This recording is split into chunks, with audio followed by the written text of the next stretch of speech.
So what does the ACCA research tell us? Attracting, retaining, developing talent is one of the big issues. We are in a talent game.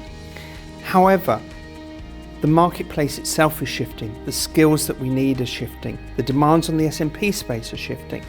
And a few lessons from that I think that it's worth bringing out from the research.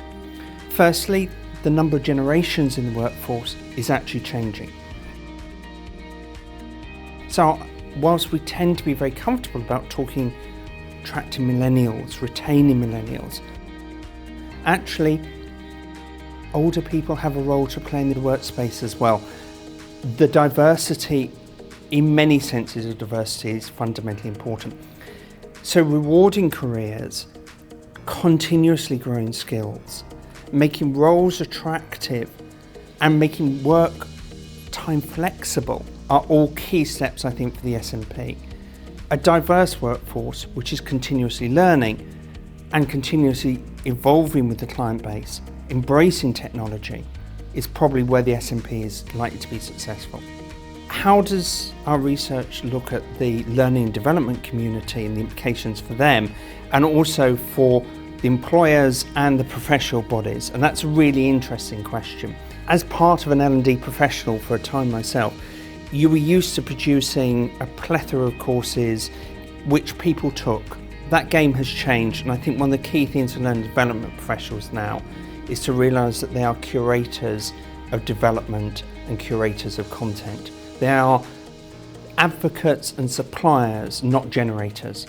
They are not masters of their own domain, because the range of learning is far fundamentally more accessible in different ways, online, expert courses, niche development, vendor supply courses, you name it. The one thing I would say though in any of that is think about what level of outcome you need as a professional. My second point is that as our workplace changes, as we take a more flexible approach to how we grow our skills, we're moving from ladder to lattice careers, the professional body becomes more important in providing and sustaining ongoing support. And I think the importance of CPD, of micro-qualifications, of keeping yourself up to date is absolutely fundamental. The reality is something like half of what we know today is irrelevant in our career 3.5 years from now.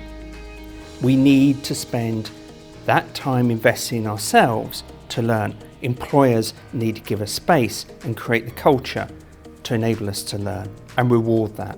How does ACCA support this? And I think there are a number of things, and I'll start perhaps with one that you might not necessarily think about, but was absolutely a crying call from the research that we did, and that is about mentoring and the sense of ongoing support in the development of a career. So ACCA has taken a step of introducing a mentoring matching program. So mentors and mentees can input and, if you like, date themselves up. But that level of support outside the employer, actually helping people develop a true professional career, is absolutely fundamental.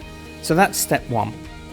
Step two, I think, with these changing skills is the evolution of the qualification itself.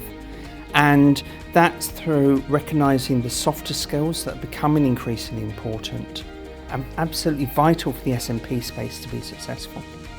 It's also through the introduction of analytics increasingly, of cyber awareness increasingly, as part of what we assess through the strategic business leader paper, and also feed into the ongoing development, because continuously learning, continuously remaining relevant is an important step in that process.